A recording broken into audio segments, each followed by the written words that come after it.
காலங்காலமாக வீடு கட்ட செங்கல் தான் ஸ்ட்ராங்கான மெட்டீரியல்னு நம்ம நினச்சிட்டு இருக்கோம். ஆனால் இதை விட ஒரு படி மேலே ஃப்ளை ஆஷ் பிரிக் தான் ரொம்பவே ஸ்ட்ராங்காக இருக்கும்னு சொன்னால் உங்களால் நம்ப முடியுமா? ஃப்ளை ஆஷ் பிரிக்னா என்ன, அது எந்த மெட்டீரியலை தயார் பண்ணுவாங்கன்னு பார்க்கலாம்.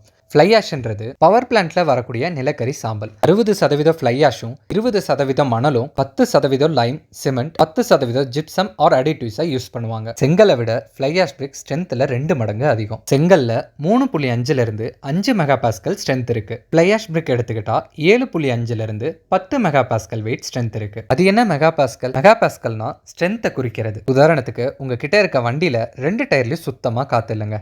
இப்போ 3.5 5 புள்ளிக்கு நீங்க காத்தடிச்சா டயர்ல ஓரளவுக்கு காத்து இருக்கும், ஆனா ஓட்ட முடியாது.